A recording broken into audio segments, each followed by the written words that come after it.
1975-এর 15 August ভোরবেলা স্বাধীনতার স্থপতি বঙ্গবন্ধু শেখ মুজিবের 32 নম্বর ধানমন্ডির বাড়িতে হামলা করে সেনাবাহিনীর কয়েকজন বিপথগামী সদস্য।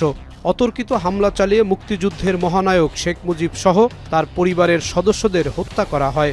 সদ্য স্বাধীন বাংলাদেশের রাষ্ট্রপতি বঙ্গবন্ধুর বাড়ি সেদিন রক্তে ভাসিয়ে দিয়েছিল খুনিরা।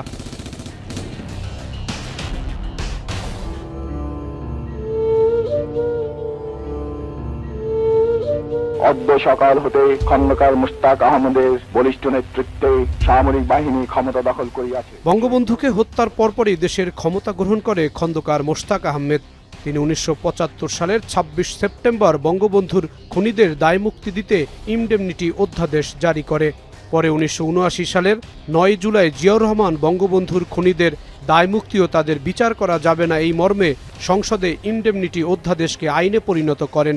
সংসদে জিয়া সরকার আইন পাশ করার পর রুদ্ধ হয়ে যায় সপরিবারে বঙ্গবন্ধু হত্যাকাণ্ডের বিচারের সব পথ। দীর্ঘ 21 বছর পর 1996 সালে শেখ হাসিনা সরকার গঠন করলে সংসদে ওই বছরের 12 নভেম্বর ইনডেমনিটি অধ্যাদেশটি বাতিল করা হয়। উন্মুক্ত হয় বঙ্গবন্ধুর বিচারের দ্বার। ধানমন্ডি থানায় করা মামলায় 1998 সালে 8 নভেম্বর 15 জনকে ফাঁসির দণ্ড দেয় বিচারিক আদালত। 2011 সালে বিএনপি জামাত ক্ষমতায় আসলে আবারও বিচার কাজ বন্ধ হয়ে যায়। জিয়া এবং মুশতাকের মার্শালের সময়ে ইন 1975 12টি অর্ডিন্যান্স জারি করা হয়েছিল।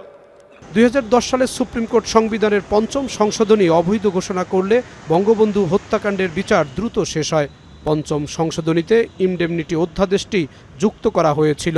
পরে আপিল শেষে বহাল রাখা হয় 12 আসামির মৃত্যুদণ্ডের রায়।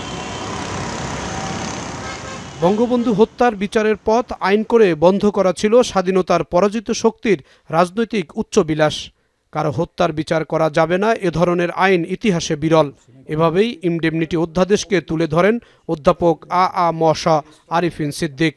আমাদের পবিত্র সংবিধানে যে সংবিধান হচ্ছে 30 লক্ষ মানুষের রক্তের বিনিময়ে অর্জিত সংবিধান, সেই সংবিধানকে কলঙ্কিত করা হলো। সেই সংবিধানকে এমনভাবে কলঙ্কিত করা হলো যে যার কারণে আমরা পরবর্তী একটা দীর্ঘ সময় 21 বছরের বেশি যে বঙ্গবন্ধুর হত্যাকাণ্ডের বিচার তো দূরের কথা, হত্যাকাণ্ড যে ঘটেছে এটার জন্য কোনো মামলা পর্যন্ত করা যায় না। এই একটা অবস্থা ছিল দুঃখজনক। যিনি আমাদেরকে এই রাষ্ট্র দিয়ে গেছেন তার হত্যাকাণ্ড, তার পরিবারের মানুষের হত্যাকাণ্ড, তার সঙ্গে জড়িতদের বিচার করা যাবে না।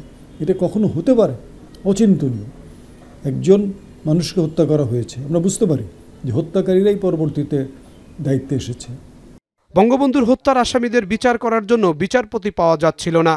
আইন করে বিচার বন্ধ করা ছিল বিচার বিভাগের জন্য কালো অধ্যায়, জানালেন অ্যাটর্নি জেনারেল। দুনিয়ার কোথাও এই ধরনের আইন নাই যে আইনের মাধ্যমে একটি ফৌজদারি অপরাধকে বিচারের আওতা থেকে বহির্ভূত রাখা হয়। এই ধরনের আইন পৃথিবীর কোথাও নাই। বাংলাদেশ দুর্ভাগ্য দেশ হিসাবে সেটা করা হয়েছিল সেই 1975 15ই আগস্ট বঙ্গবন্ধু হত্যার পরে। যে আইনটা ওরা করেছিল যে মানবতা বিরোধী আইন যেটাকে বলা যায়, যেটা মানুষের মৌলিক অধিকার হচ্ছে বিচার পাওয়ার অধিকার, সেই অধিকারকে তারা কেড়ে নেওয়ার চেষ্টা করেছিল যে আইন দ্বারা, সেই আইনটাকে বাতিল করা হয়।